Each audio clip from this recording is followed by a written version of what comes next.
बिन ब्याही गर्भवती बहन का कसाई भाई।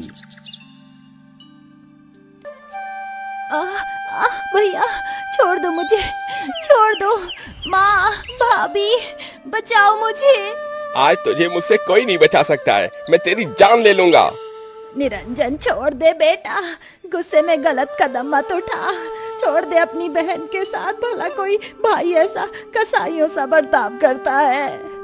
लेकिन निरंजन को अपने गुस्से में न तो कुछ दिखाई दे रहा था और न ही सुनाई दे रहा था। जहाँ बहनें भाइयों के दिल का टुकड़ा होती हैं और भाई तो बहन की हिफाजत के लिए होते हैं, फिर आखिर क्या कारण है जो एक भाई का बर्ताव अपनी बहन के लिए कसाई के जैसा है।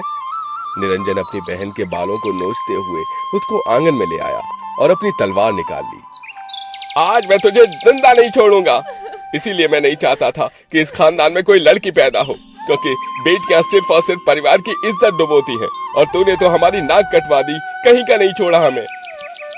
अपने कसाई भाई का पल पल बढ़ रहे गुस्से को देखकर पद्मा हर पल और लम्हे को खुद में ही कोस रही थी। काश काश कि मैंने वो गलती नहीं की होती। सुभद्रा, सुभद्रा रोटी ला कर दो। जी लाई। पद्मा, पद्मा जा अपने भैया को रोटी दिया। मैं? नहीं भाभी, आप मुझे कोई और काम दे दो, लेकिन मौत के मुंह में मत भेजो प्लीज। भैया को रोटी आप दे आओ। पद्मा, तू ना पहली ऐसी बहन है जो अपने भाई से इतना डरती है, जैसे कि निरंजन तुझे कच्चा ही खा जाएंगे। ठाकुरों के परिवार में जन्मी पद्मा इकलौती लड़की है। घर में दर्जनों नौकर चाकर हैं। निरंजन को अपनी बहन से बहुत लगाव है, लेकिन वो मिजाज का बहुत ही गुस्सैल है, इसलिए परिवार से लेकर घर के नौकर चाकर भी उसका डर मानते थे। आज क्या पहनूं कुछ भी समझ नहीं आ रहा। ये गुलाबी वाला सूट पहनती हूँ। पद्मा शीशे के आगे गुनगुनाते हुए तैयार होने लगती है।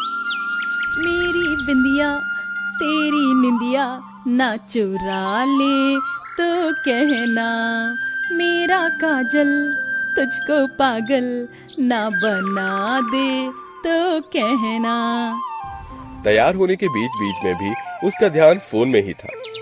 तभी फोन आता है। फोन पर लिखे नाम को पढ़ते ही पद्मा का चेहरा खिल गया, और ऐसा अक्सर तभी होता है जब इंसान प्यार में पड़ा हो। अरे तुम कहाँ रह गई? जाना, मैं इंतजार कर रहा हूँ। सॉरी सॉरी सॉरी सॉरी, बस निकल रही हूँ चिराग। पद्मा फट से पर्स उठाकर निकल जाती है, जहाँ माता पिता निर्मला और प्रताप हॉल में बैठे थे। तभी पद्मा के हाथों में चूड़ियां खनकती देखकर भाई निरंजन बड़ी ही खिसियाट से उसे देखकर गुस्सा करता है। पद्मा, ये चूड़ियां बालियां पहनकर कॉलेज में जाने की क्या जरूरत है? अरे अब नहीं पहनेगी चूड़ियां तो कब पहनेगी? तेरी बहन बड़ी हो गई है, तू जा बिटिया। जी माँ। थोड़ी देर में पद्मा कॉलेज आ जाती है, जहाँ चिराग बाहर खड़ा था। आ गई आप मैडम जी? अरे अपने आशिक को इतना कौन इंतजार करवाता है? चलो बताओ कैसी लग रही हूँ मैं? एकदम चुड़ैल। अच्छा जी, मैं बुरी लग रही हूँ? चिराग लेके भी ढूंढोगे ना तो भी मेरी जैसी नहीं मिलने वाली। ये तो तुमने एकदम ठीक कहा। तुम्हारा खूबसूरत दूध सा बदन मेरे अंदर आग लगा देता है तुम्हें पाने की। चिराग के मुंह से निकलने वाले शब्दों में हवस भरी हुई थी, जबकि भोली निश्चल पद्मा उसे अपना दिल दिए बैठी थी। समय गुजरता गया। पद्मा, तुम्हें पता है कल मेरा बर्थडे है? अच्छा, तो बताओ क्या तोहफा चाहिए? बस कल का दिन मैं तुम्हारे साथ बिताना चाहता हूँ। यह सुनकर पद्मा ने अटकते शब्दों से कहा। लेकिन चिराग। पद्मा, हम दोनों को एक साथ में 3 महीने हो गए। क्या तुम मुझे एक दिन नहीं दे सकती? तुम मुझ पर भरोसा ही नहीं करती। चिराग की इमोशनल बातों में आकर पद्मा मान गई। ठीक है, मैं आऊंगी। तभी पद्मा चिराग से बातें कर रही होती है कि कमरे के बाहर से गुजरते हुए उसका भाई निरंजन रुक गया और अंदर आ गया। पद्मा का चेहरा पीला पड़ गया। भैया, आप? पद्मा, सोई क्यों नहीं अब तक? शरीफ घरानों की लड़कियां इतनी रात तक नहीं जागती। बस सोने जा रही थी भैया। निरंजन ने अपनी बहन के चेहरे पर डर देखकर प्यार जताते हुए कहा। क्या हुआ, डर गई भैया से? देख बहन, तुझे लगता होगा कि तेरा भाई कितना कसाई है, लेकिन इस भाई के लिए तू बहुत प्यारी है। लेकिन उससे भी प्यारी मुझे तेरी इज्जत है। इस घर की इज्जत तेरे हाथों में है, इसे संभाल कर रखना। जी भैया। चल अब सो जा। अगले दिन पद्मा चिराग के पास चली आई। चिराग, ये कौन सी जगह है और कोई और यहाँ क्यों नहीं दिख रहा? अरे हम दोनों है ना, ये लो जल्दी से इसे पहन कर आ जाओ। पर चिराग, मैं इतने छोटे कपड़े नहीं पहनती। पद्मा मेरी खुशी के लिए पहन लो प्लीज।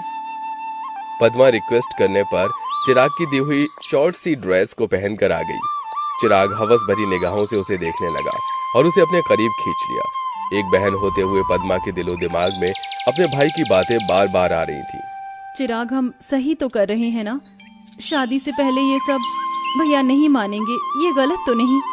पद्मा मैं कोई ऐसा वैसा लड़का नहीं हूँ। I love you so much और आजकल ये सब कॉमन है और मैं तो तुमसे शादी करूंगा। चिराग ने शादी का वादा दिलाकर पद्मा का फायदा उठाया और उसे हमेशा हमेशा के लिए छोड़कर चला गया। पद्मा पूरी तरह से टूट गई। वो दिन रात बस रोती बिलखती रहती, लेकिन तकदीर का दिया इतना दुख कम नहीं था कि पद्मा गर्भवती भी हो गई और उसे उल्टियां होने लगी, जिसे देखकर निरंजन ने शक जताया। आखिर पद्मा को इतनी उल्टी क्यों हो रही है? कहीं ये बिन ब्याही मां तो नहीं बनने वाली? निरंजन ने डॉक्टर को चेकअप करने घर बुलाया। मिस्टर निरंजन, मुबारक हो, आपकी बहन मां बनने वाली है। अपनी कुंवारी बहन के गर्भवती होने की बात से निरंजन आग बबूला हो गया और किसी कसाई की तरह उसका मुंह कसते हुए बोला, बोल, किसका पाप पल रहा है पेट में? किसका पाप लेकर घूम रही है तू पेट में? बोल, नहीं तो तेरी जान ले लूंगा। मेरा बच्चा पाप नहीं है, मेरे प्यार की निशानी है। ये सुनकर निरंजन बौखलाकर अपनी गर्भवती बहन का गला घोटने लगता है। अजी छोड़ो, ये क्या कसाई पना कर रहे हो? उसकी हालत तो देखो, बहन है वो तुम्हारी। ये सुनकर निरंजन दांत पीसकर गरजते हुए बोला, ये मेरी बहन नहीं है। हम ठाकुर अपनी इज्जत के लिए मरते हैं। कुआरे में मुंह काला कर लिया इसने। कौन अपनाएगा मेरी बिन ब्याही इस बहन को? सारा जमाना थूकेगा हम पर। इसके बच्चे को मारना होगा, तभी हम इस बदनामी से बच पाएंगे।